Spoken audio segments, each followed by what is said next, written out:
Bonjour à toutes et à tous, bienvenue à la session du poste de travail agile. Je suis Valérie Rossi, chef de produit Windows chez Microsoft France. Je suis aujourd'hui accompagnée d'invités de prestige qui vont animer la session avec moi. Donc tout d'abord Daniel Muguet, qui est responsable du domaine technique du poste de travail chez Renault. Alexis Auger, directeur marketing d'El France. Également Sogeti, monsieur Jacques Benassis et monsieur Éric Tarot, directeur informatique international de Pierre Fabre. Voilà, donc nous allons évoquer le poste de travail agile tous ensemble aujourd'hui. Alors tout d'abord, je vais vous dresser un petit peu le tableau des tendances du marché aujourd'hui. Aujourd'hui, les utilisateurs doivent pouvoir travailler de n'importe où, n'importe quand, en étant toujours connectés et productifs, et surtout avec des appareils et des facteurs de forme qui sont adaptés à leurs besoins, donc qui sont assez divers.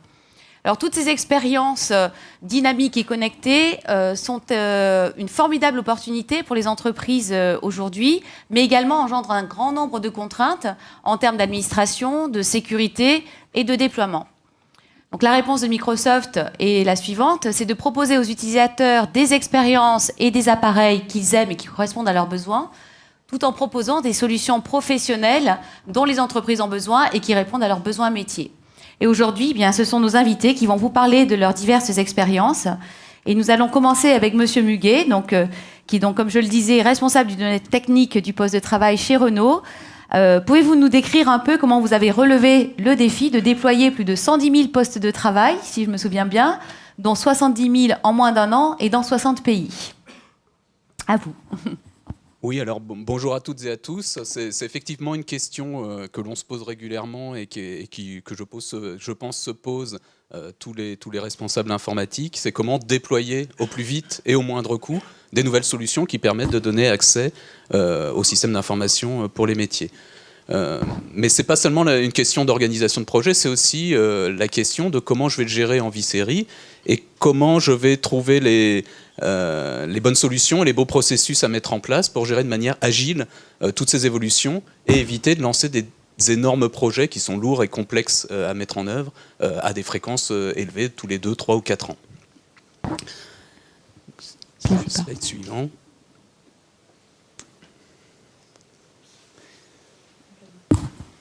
Il n'y a pas les slides? Non. Ah, petit problème. Il y a plein les slides. Il n'y a pas les slides. Non, mais continuez. Vous pouvez parler sans slide, c'est pas un problème. Donc, je vais continuer sans slide. On va improviser un petit peu.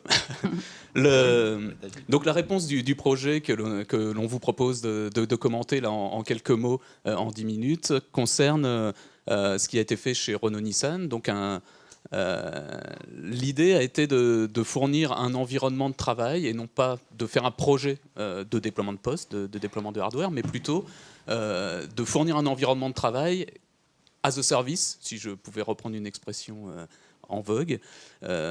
Et donc pour travailler pour fournir cet environnement de travail à nos utilisateurs, nous avons défini un certain nombre de fondamentaux qui ont régi toutes les décisions que l'on a prises au long du projet. Le premier fondamental, le principe fondamental, c'est la standardisation.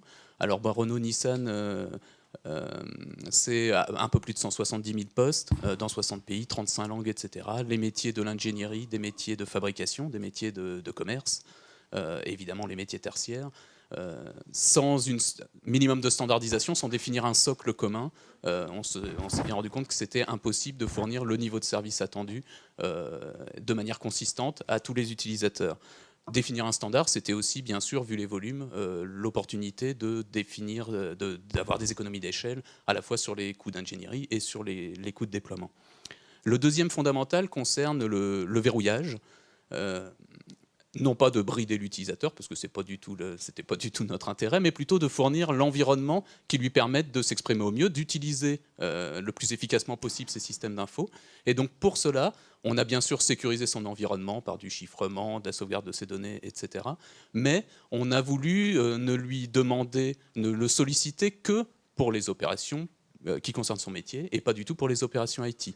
Donc typiquement, toutes les applications, il n'est pas administrateur de son poste, donc il n'a pas le droit particulier, il n'installe rien manuellement sur son poste et toutes les applications sont installées sur le poste par télédistribution. Elles sont packagées et utilisent la télédistribution. Ce système de verrouillage nous permet aussi de garantir des coûts de support et de dépannage les plus faibles, puisque les incidents sont facilement reproduits comme les environnements sont maîtrisés. On minimise la diversité et donc on a des coûts d'exploitation au plus bas. Le troisième élément, c'est le management. Donc on a basé toute notre solution sur 2 technologies Microsoft, qui sont Active Directory et SCCM. Les utilisateurs gérés dans Active Directory, les postes et leur cycle de vie gérés dans SCCM. On a défini, basé sur ces outils, des processus standards et on a concocté une équipe commune centrale pour gérer ces processus, les mettre en place et gérer leur cycle de vie. Le dernier point qui est un petit peu l'originalité du projet, c'est qu'on a tout centré sur l'utilisateur. En lui mettant à sa disposition des portails self-service sur lesquels il peut choisir lui-même les différents services auxquels il a besoin. Si besoin, avec des workflows de validation en fonction des types de services offerts. Et derrière ces portails self-service, des automatisations de process IT qui ont été complètement rendus, qui rendent complètement autonome le rendu des services pour les utilisateurs. Sur le projet, nous avons défini quatre activités IT principales, quatre couches de services. La première, c'est la gestion des postes de travail, hardware, les configurations des OS, les applications de base et les composants de base, de telle manière qu'on ait un socle commun qui puisse héberger tous nos systèmes d'information. La deuxième activité concerne les méthodes de déploiement, donc les opérations au poste de travail, les opérations de déploiement de poste, d'installation, mais aussi de migration, puisque dans le cadre du projet, on a migré des environnements Windows XP vers Windows 7 majoritairement.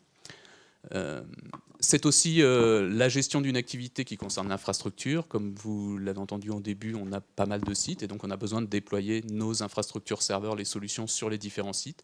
Donc on a besoin d'avoir des validations de serveurs, des validations de configuration et de déployer par exemple les infrastructures SCCM qui nous ont été nécessaires. Et la dernière activité concerne les services d'infrastructure, donc bien sûr les services d'authentification via Active Directory, mais aussi des services de sécurité, des services de télédistribution logicielle, de services de fichiers et des services d'impression. Alors afin d'aller jusqu'au bout de la démarche rendre le service à l'utilisateur, on a vraiment travaillé au sein de l'équipe pour que les livraisons de services utilisateurs le rendent le plus autonome possible. Basé sur des portails libre-service, l'utilisateur demande, que ce soit pour demander un compte, demander un accès, demander l'accès à une application, demander de l'accès au partage de fichiers, il utilise son portail libre-service. Et derrière, ce sont des automatisations de tâches orchestrées qui font le travail. C'est-à-dire les forces IT ont été concentrées sur la définition des processus et leur industrialisation et leur automatisation. Et derrière, sont mises en face de services offerts à l'utilisateur pour lesquels il n'a plus qu'à se servir quand cela l'arrange le mieux dans son activité quotidienne. Un des points un petit peu originaux de notre démarche en termes de déploiement, c'est qu'on a utilisé cette orientation user-centrique également pour les projets de déploiement. Donc quand on a migré notre parc de Windows XP à Windows 7, on a utilisé majoritairement 2 scénarios. Un scénario de remplacement de poste pour les postes qui n'étaient pas compatibles matériellement avec Windows 7 et un scénario de refresh du poste sur lui-même. Donc on réinstalle complètement l'environnement avec restauration des données utilisateurs, de ses applications, etc. Ces 2 scénarios, on les a organisés la nuit, quand l'utilisateur n'était pas là. Et l'approche qu'on a eue, c'est pas du tout de le mener comme un projet technique, mais plutôt comme un projet utilisateur, et donc de lui mettre à sa disposition différentes interfaces qui vont lui permettre de choisir le meilleur moment et de vérifier les informations qui vont bien et de piloter lui-même sa migration vers le nouvel OS. Donc une des premières étapes, donc cela est basé sur des échanges, tout d'abord par mail, basé sur nos informations de configuration, de gestion de configuration. On lui envoie un certain nombre d'informations pour vérifier que c'est bien le bon utilisateur, qu'il a bien le bon poste, qu'il a les bons paramètres, qu'il ait la bonne localisation, etc. Et c'est lui qui est acteur pour vérifier ou pour corriger ces informations. Puis on lui propose un rendez-vous pour l'opération qu'il aura choisie, ou qui est nécessaire si par exemple son poste n'est pas compatible, on ne lui propose pas de réinstaller par-dessus, mais de remplacer son poste. Il va choisir sa date de rendez-vous. Derrière, par mail, on a tout un compte à rebours d'informations pratiques sur comment va se passer sa migration, etc., jusqu'à la date dite. Puis derrière s'enchaîne l'opération technique. Je ne minimise pas ce travail-là, qui était un gros travail d'automatisation pour enchaîner les opérations de sauvegarde des données utilisateurs, de préparation du nouveau poste, de restauration des données utilisateurs, etc. Mais ça, c'est la partie technique. On a enchaîné, encapsulé ce scénario technique dans un scénario orienté utilisateur, avec à la fin de la migration, donc le lendemain matin, la personne, quand elle revient à son bureau, elle a le nouvel environnement qui est installé sur son poste, et on continue le processus en lui faisant valider un PV électronique de bonne réception. C'est l'occasion aussi pour lui de faire ses remarques s'il y a quelque chose qu'il ne retrouve pas dans son nouvel environnement, ou de déclarer un incident éventuellement. Et 3 semaines après la livraison, après l'opération, une enquête de satisfaction pour confirmer que tout s'est bien passé et qu'il est toujours satisfait de l'environnement. Donc juste quelques chiffres en conclusion sur le projet de déploiement.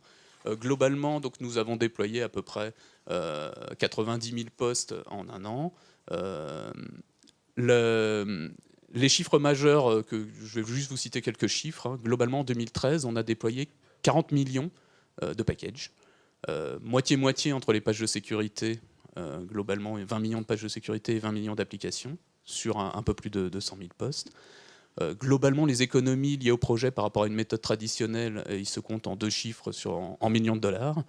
Le périmètre, c'est 173 000 postes, le périmètre complet. On a 3500, un peu plus de 3500 applications. Sur le déploiement, on a eu 2309, c'est précis, mais 2309 postes cassés, parce que tout ne s'est pas passé comme sur des roulettes et il y a eu quelques problèmes. Mais ça veut dire aussi que c'est seulement, j'allais dire, 2300 opérations qui ont dû nécessiter l'intervention manuelle d'un technicien le matin pour aller changer un poste. Dans le mode précédent, on changeait tous les postes. Donc là, on est sur un ratio d'environ 3% de déchets techniques sur les opérations. 2300 postes, ça peut paraître important, mais c'est quand même remarquable en termes de pourcentage. De la même manière, en 2013, si on mettait en linéaire sous la forme d'une chaîne de fabrication, comme on connaît bien dans l'industrie automobile, on aurait un PC qui aurait été livré tous les 5 minutes à temps constant pendant toute l'année 2013. Donc c'est un rythme important. Le résultat final de notre projet, c'est qu'on a un environnement de travail qui est partagé par tous les collaborateurs de Renault et de Nissan. On a exactement le même environnement. On change le poste, on retrouve le même environnement. Tout le monde a le même environnement. Donc on en a un processus de préparation des postes qui est unique. Donc tout le monde installe les postes de la même manière, avec les mêmes processus, etc. On a une seule équipe centrale pour gérer les processus majeurs standards. Derrière, des équipes locales, évidemment, font le travail d'opération locale. Et finalement, on a une satisfaction utilisateur qui est restée stable à la fin du projet de 93% de satisfaction et qui est confirmée en vie série. Donc plusieurs mois après, on a des enquêtes régulières qui confirment la satisfaction des utilisateurs aux alentours de 93%. Voilà. Merci beaucoup, c'est extrêmement impressionnant. Je ne sais pas ce que vous en pensez, mais vraiment, c'est de voir comment vous avez pu déployer si vite, à moindre coût, en impliquant les utilisateurs, autant de postes dans autant de pays. C'est un joli projet et un beau témoignage. Merci beaucoup, Monsieur Muguet. Alexis, oui, vraiment, bravo. Superbe projet. Alors Alexis, bonjour. Vous êtes directeur marketing chez Dell, un des grands leaders du portable en France. Alors, vous allez un peu nous expliquer comment vous aidez les DSI à travailler autour du poste de travail et les entités fonctionnelles pour justement aborder ces transformations du monde du poste de travail aujourd'hui pour le rendre plus agile. Merci Valérie. Alors bonjour à tous. Effectivement, lorsqu'on parle du poste de travail agile, il y a plusieurs changements qui ont eu lieu récemment et des données qui sont importantes. Alors il y a des données technologiques, certes. Quand vous prenez le moindre de vos périphériques ou terminaux que vous avez dans la main aujourd'hui, il est plus puissant que ce qu'avait la NASA au lancement, pour avoir lancé le premier homme sur la Lune. Donc ça fait déjà beaucoup réfléchir. C'est-à-dire qu'on a vraiment un matériel technologique qui a beaucoup évolué. C'est pas une nouveauté. Mais le plus important lorsqu'on parle de travail et de poste de travail agile, c'est la notion de travail qui a changé en elle-même. Et vous tous qui êtes dans la salle aujourd'hui, là, on a attendu 10 minutes, un quart d'heure avant de commencer pour être à l'heure avec nos amis qui sont en ligne. Plus de 50% de la salle était en train de travailler en même temps qu'on était là. Et la notion de travail, c'est plus vraiment un endroit physique dans lequel on est, c'est plutôt une activité qu'on fait. Beaucoup d'entre vous c'est pas le travail, on va pas de 9h à 17h dans des locaux. On a toujours besoin d'être connecté, de retenir l'information et de pouvoir travailler quand on est en déplacement. Et ça change énormément la relation qu'on a au travail en l'occurrence. Et ça impacte aussi beaucoup cette notion d'agilité parce que on est de plus en plus exigeant, on a envie d'être de plus en plus connecté, d'avoir accès à l'information au bon moment et au bon endroit. Et donc effectivement, il faut pouvoir mettre en place les technologies qui vous permettent d'être plus efficace. Quand on regarde aujourd'hui l'évolution aussi technologique, il y a quelques années, vous aviez du meilleur matériel professionnel qu'à la maison. Et souvent, vous en serviez à la maison de matériel professionnel. Aujourd'hui, si je vous regarde, et j'imagine qu'une grande partie d'entre vous, parce qu'en plus on est une population un peu IT, vous avez probablement du meilleur matériel à la maison qu'au boulot. 20% par exemple d'entre vous sont équipés, logiquement, si on est dans les statistiques françaises, tablettes à la maison, et les tablettes, ça amène des nouveaux modes de fonctionnement. J'ai pas uniquement l'outil en lui-même, c'est aussi la mode de fonctionnement et le rapport qu'on a à l'information. On allume, c'est tout de suite instantanément prêt. On consomme l'information différemment. On va aller consulter des applications. Vous allez avoir un nouveau mode de rapport par rapport à la consultation d'informations et même à la production de l'information. On en parlera après. Et ces changements-là sont des changements qui sont vraiment on peut dire disruptifs en français, mais qui sont vraiment différenciants et qui vous amènent à avoir envie d'avoir cette même efficacité lorsque vous êtes dans votre environnement professionnel. En plus, les nombres de terminaux étant en pleine croissance, vous en avez en moyenne 3,2 pour vous donner quelques chiffres, et par contre, vous avez des informations parfois différentes sur chacun d'entre eux, et vous avez aussi envie de pouvoir homogénéiser tout ça et vous pouvoir retrouver, quel que soit le périphérique que vous utilisez, les bonnes informations pour pouvoir accéder à vos informations. Donc nous, notre objectif aujourd'hui, c'est, on a des milliers, des centaines de milliers d'interactions avec des directions informatiques. Quand on parle de projet de mobilité, on parle pas de matériel d'abord. La première chose à faire, c'est de parler des usages. Et comme ces usages évoluent énormément, on a trois grandes catégories de discussions, et elles sont basées sur la notion de productivité, d'efficacité. Le deuxième grand sujet, c'est la satisfaction des utilisateurs. On se rend compte aujourd'hui qu'il y a beaucoup de directions informatiques qui ont des nouvelles pressions qui viennent des directions fonctionnelles métiers, qui ont une nouvelle expérience à la maison ou même qui ont vu des nouveaux matériels et qui veulent absolument avoir le même type d'usage. Et puis le troisième point, c'est aussi la satisfaction des clients avec lesquels on travaille, parce qu'il y a des grands axes d'amélioration dans chacun de ces cas-là. Si on prend la productivité des utilisateurs, je peux vous citer, je vais vous citer même le cas chez nous. L'année dernière, sur le salon, ici, même au TechDesk, j'avais rencontré une société française qui s'appelle Knowledge, qui met en place des applications pour que les commerciaux puissent facilement démontrer et utiliser les bonnes présentations, les bons catalogues produits, etc. On a mis ça en place sur nos commerciaux, et aujourd'hui c'est pas chaque commercial qui présente ce qu'il a envie de présenter avec des façons très différentes de le présenter, mais il est au moins quelque chose de complètement harmonisé qui peuvent en plus simplifier. Ça leur permet d'être plus rapide, de passer moins de temps à préparer les rendez-vous clients et donc au final de rencontrer plus de clients. Donc pour nous, on a l'amélioration de la productivité. Le deuxième exemple sur la satisfaction des clients, c'est aujourd'hui la satisfaction des employés dans l'entreprise. Si aujourd'hui vous refusez ou vous ne donnez pas les bons outils à vos employés, effectivement, on peut commencer à avoir une certaine frustration. Et quand on sait qu'en plus la nouvelle génération qui arrive, donc celle qu'on appelle la fameuse génération Y, là, qui est très présente, parce qu'ils sont déjà beaucoup sur le marché du travail, mais dans 4 ans, ils représenteront 40% de la population active. Cette génération-là, elle est née avec la technologie, elle est née avec l'usage et les réseaux sociaux, avec tout un tas d'interactions qui font qu'ils sont complètement connectés. Si on ne leur permet pas d'être dans leur quotidien professionnel comme ils sont dans leur ADN, au final, on risque d'avoir un vrai frein à l'adoption et un frein surtout à recruter des talents et les meilleurs éléments de cette génération-là. Donc c'est très important aussi de garder en tête la satisfaction des employés, et pas uniquement des directions générales qui mettent la pression, mais c'est l'ensemble des équipes qu'il faut essayer de regarder quand on parle de mobilité. Puis le troisième point, c'est la satisfaction client. Il y a beaucoup de projets aujourd'hui, quand on parle de mobilité, il y a beaucoup de nouveaux scénarios qui sont en train de se mettre en place. Je pourrais parler par exemple, ne serait-ce que que si vous allez il y a un scénario verticalisé qui s'appelle Domoplay dans la partie administration publique, où on voit, c'est des infirmières, et c'est des vrais cas concrets, hein, ça se passe en Languedoc-Roussillon et dans le nord de la France, c'est des infirmières qui vont voir des patients qui sont alités et qui, à l'aide d'une tablette et à l'aide de connexion, de mobilité, peuvent parler en direct avec le médecin et avec une téléconférence et avoir directement accès au dossier patient et échanger avec le corps médical sans que le médecin se déplace et avoir une vraie interaction avec les patients. Donc là, on est aussi en optimisant. Un médecin aujourd'hui, il n'a pas besoin de se faire 5-6 rendez-vous par jour, puisque physiquement, c'est ce qu'il pouvait faire. Il peut en faire une vingtaine aujourd'hui avec les infirmières qu'il contacte, et ça permet aux patients de rencontrer plus facilement les médecins. Donc il y a énormément de projets de mobilité, et tous ces projets de mobilité passent sur productivité améliorée, satisfaction des utilisateurs, et puis aussi, bien sûr, le dernier point qui est l'amélioration de la relation client, et c'est un point important.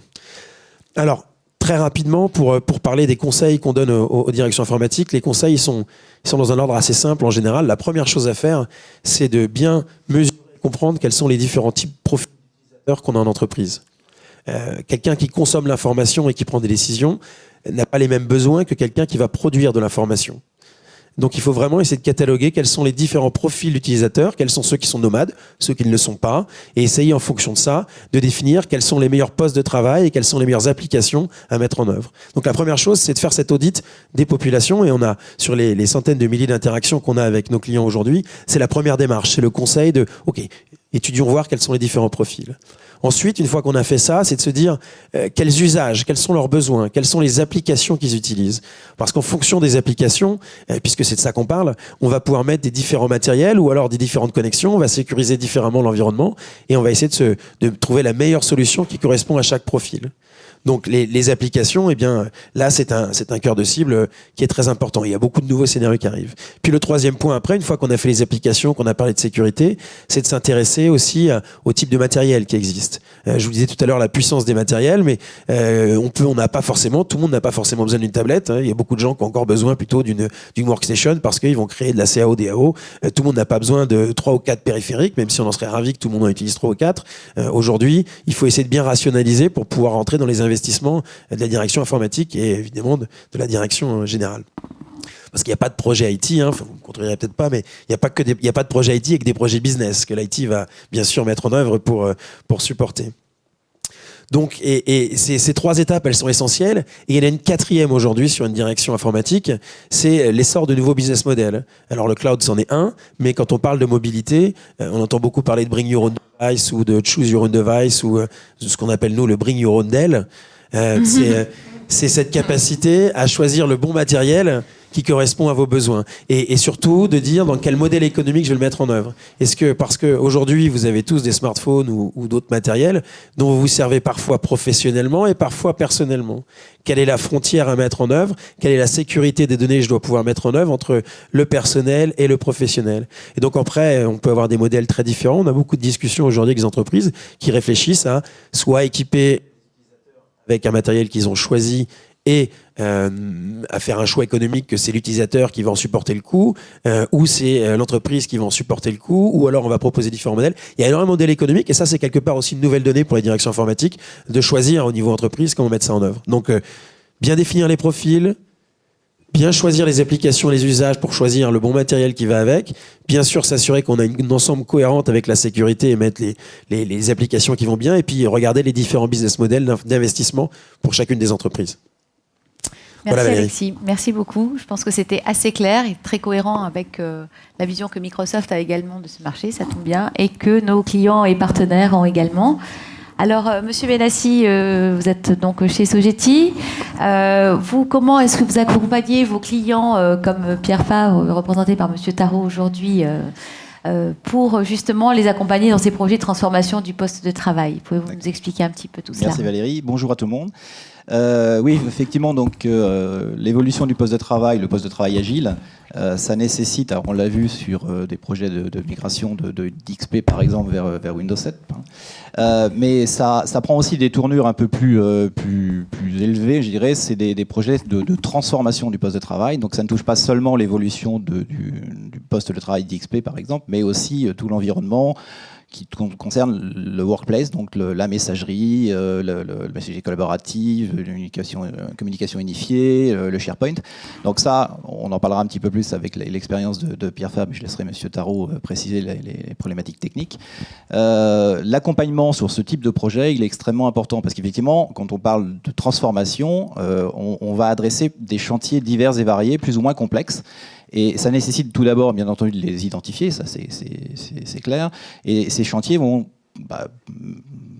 tout naturellement d'abord travailler sur le master, ça c'est une des premières choses. Alors après, et ça rejoint ce que disait Alexis sur la partie catégorisation des usages, ce master il va nécessiter d'être adapté par rapport aux besoins des scénarios d'usage de l'entreprise. Donc ça c'est une chose. Après, on va s'adresser aux problématiques que sont la sécurité, les GPO, il va falloir mettre en place une Active Directory probablement ou refusionner, tout dépend de l'environnement. Donc tous ces différents chantiers ont leur importance en soi. Et ce qui est nécessaire dans l'accompagnement de ce type de transformation, c'est d'avoir une gouvernance suffisamment cohérente et transverse, parce que mener ces différents chantiers, alors si possible en parallèle pour gagner un peu de temps, il faut les coordonner et il faut vérifier que les adhérences soient bien identifiées, qu'elles soient contrôlées, que les livraisons soient bien attendues en temps et en heure. Et dans un environnement d'entreprise complexe, avec une volumétrie importante, très souvent on a différents types d'acteurs. Bien sûr, les acteurs internes, mais aussi très certainement et très souvent des acteurs externes. Et là aussi, il convient de savoir bien articuler la gouvernance du projet ou du programme, dans le cas de Pierre Fabre par exemple, sur la coordination des différents acteurs. Et ça, c'est un élément extrêmement intéressant. Là, on est sur les acteurs externes. Mais les acteurs internes sont aussi complexes. Et je pense que dans vos entreprises, vous les avez aussi probablement vu. Parce qu'un projet de transformation, et quand on parle du poste de travail, et quand il dit que ce poste de travail, c'est l'élément primordial d'un utilisateur, c'est extrêmement sensible. C'est-à-dire que vous pouvez faire bouger l'infrastructure, ce ne sera peut-être pas visible et en tout cas sensible de l'utilisateur. Par contre, le poste de travail, c'est sensible.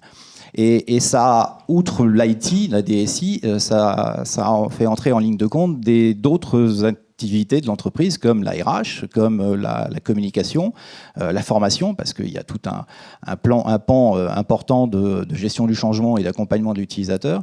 Et donc tous ces éléments-là, la DSI a besoin, dans un projet de transformation, de coordonner, d'activer et d'animer tous ces différents interlocuteurs. Donc c'est des éléments qu'il faut bâtir. Et s'il y a aussi un élément extrêmement important et qui fait, je dirais, coordonner les métiers, c'est les applications.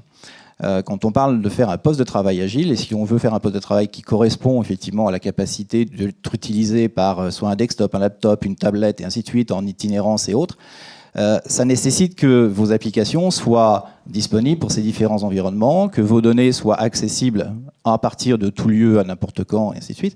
Donc ça veut dire que dans votre projet de transformation, outre les problématiques techniques d'architecture, de master, vous allez devoir aussi vous focaliser sur l'asset important de l'entreprise, qui sont ces applications. On le voit, demain, le poste de travail, ça va être inconsommable, c'est du bring your own Dell ou autre. Ça va effectivement être quelque chose qui va changer régulièrement. En plus, l'OS nos amis Microsoft nous annoncent maintenant des évolutions régulières de Windows, qui fait que si on ne met pas en œuvre un poste de travail donc agile, c'est-à-dire dans lequel les composants sont suffisamment désadhérés les uns des autres, c'est-à-dire que les applications ne soient pas trop intégrées à l'OS, que les données ne soient pas trop intégrées aux applications, ainsi de suite, vous aurez réussi le challenge qui est de dire demain, si effectivement je dois intégrer une nouvelle version de mon operating system, ce sera globalement transparent pour mes utilisateurs.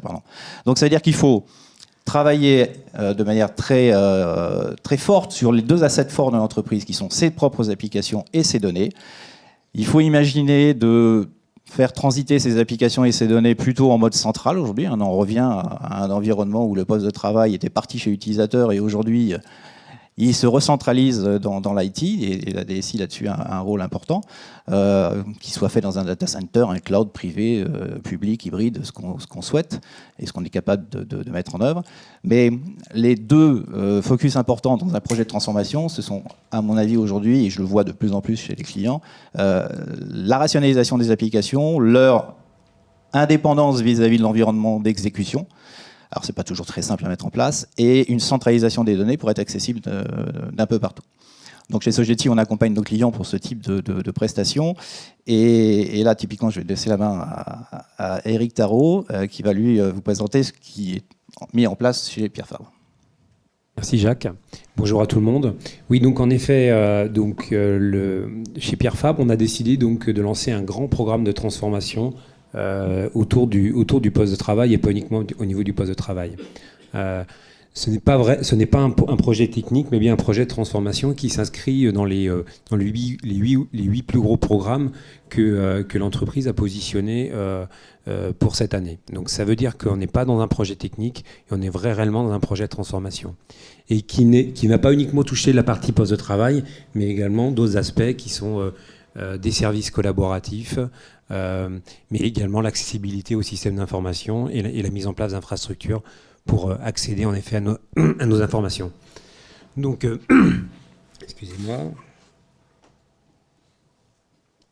Juste des éléments de contexte. Donc, Pierre Fabre, c'est une entreprise donc, de la santé et la dermocosmétique française, 2 milliards d'euros de chiffre d'affaires, 6500 personnes en France et à peu près 10 000 collaborateurs dans le monde entier.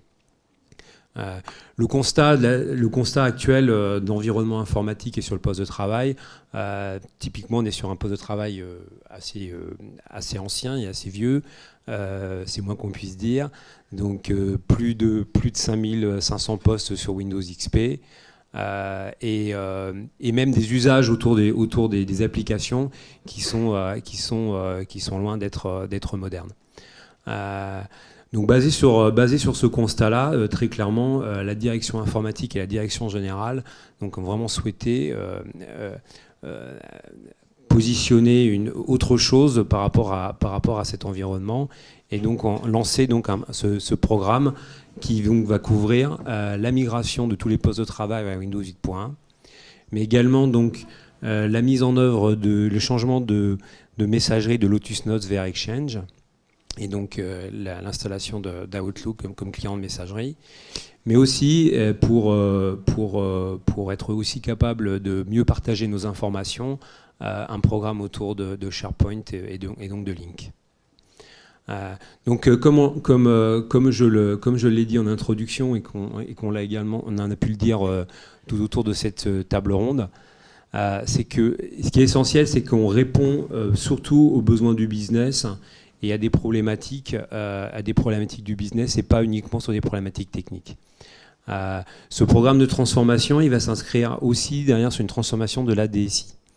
Donc au sein de cette DSI, une DSI beaucoup plus portée par les services, et ce programme technique, on va également apporter différents services à nos utilisateurs et des processus qui permettront derrière de les utiliser.